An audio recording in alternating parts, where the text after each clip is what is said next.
I had plans to record a different video today. I was planning on recording something about some California news or the SCOTUS opinion that just came out this week, and obviously there's more saddening and heartbreaking news of what happened today regarding what is essentially the assassination of political influencer Charlie Kirk of Turning Point USA, and I think that sort of overrides all news that's going on for many reasons. I didn't know Charlie personally. I never met him. I wasn't even a avid listener of his show, but I did tune into stuff that he was on. I didn't agree with everything he said.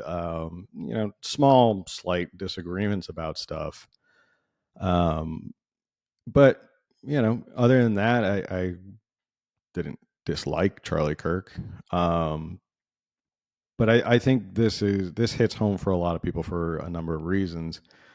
One, because of his age. He's 31 years old, which is shocking that a young man's life is cut down so brutally and so quickly and so shortly for all the work that he's and mostly because we don't we haven't heard from we don't know about the custody or the person in custody. We have no idea what their motives were. We could imagine it's probably politically motivated if you're shooting at political influencers. uh but it's tough. It's a tough day in America because I think we all kind of step back and go, what has the country become where we feel so threatened by people who disagree with us that we have to eliminate them. And that's scary. That's a scary thing.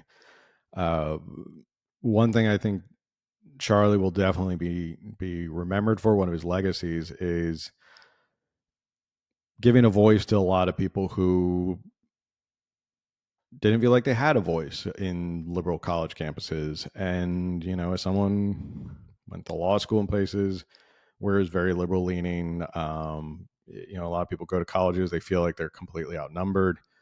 One reason I think Charlie was an inspiration to people who, uh, an inspiration to people who want to speak up. For myself, I wanted to start this show because of the fact that I felt surrounded by people who disagreed with me. And someone like Charlie Kirk, who goes out and braves crowds who hates you, gives people hope. It gives people hope that you can do this and you can speak up for yourself. And I think that I hope that this doesn't have that effect on people. I know he was an inspiration to countless people in this area, influencers, podcasters, and all that. And I hope what it does not do, is creates this chilling effect where people feel like they are afraid to speak their mind, and that would be an ultimate shame of this, is that people will start to retreat and think that they don't want to be in the same situation. But I my hope is that his legacy and the inspiration that he set, which is you can speak up for yourself in hostile places, and you can be courageous. We can all be courageous and stand up for ourselves and give ourselves a voice and speak out on our beliefs. I think the other thing that is probably going to be a lasting legacy of Charlie is he went into areas and spoke to people who vehemently disagreed with him to the point of they hated him. And whether that ultimately cost him his life, the country needs more of that right now. The country needs more people reaching across the aisle and talking. And now I know people are going to say, how can you talk to people who want you dead It's not the case with everybody. Not everybody who politically disagrees with you wants you dead. And this country needs to heal in a way where we can actually talk to each other again. And when we get in these echo chambers where it just becomes the other side is so incredibly evil, we need to talk to each other. We need to reach out. And Charlie did that. Charlie was the one who ventured into these hostile places, and whether or not they agreed with him or not, he sat down and said, I'll have a conversation with you. And honestly, I think we need more of that. We need a lot more of that in this country, because it has gotten scary to see what has happened, and what is happening in our country. When political violence is taking young men like Charlie out, it's a sad day. And there's no words. If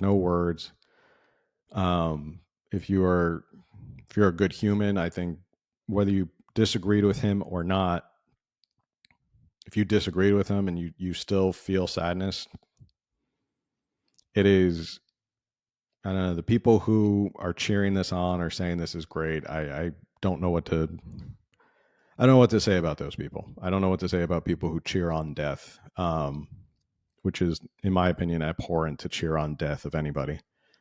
But we do need to, I think, again, I didn't know Charlie, but I can imagine one of the things you can do to carry on or honor his legacy or honor what he's done and the work he's done is be brave. Be brave in speaking your mind. Don't be afraid, and don't shirk away from speaking your mind and standing up to people who disagree with you. And on the same token, having a conversation with people who disagree with you. Have a civil debate with people who disagree with you. Because I think the country, we need to start healing one way or another. And the political factions would probably like us to stay as far apart as possible, but in reality, I think we need to come together more. And I think we need to really sit down and go, is this really worth killing each other over? Is this really worth killing people over? Because I think when you sit down and talk to people,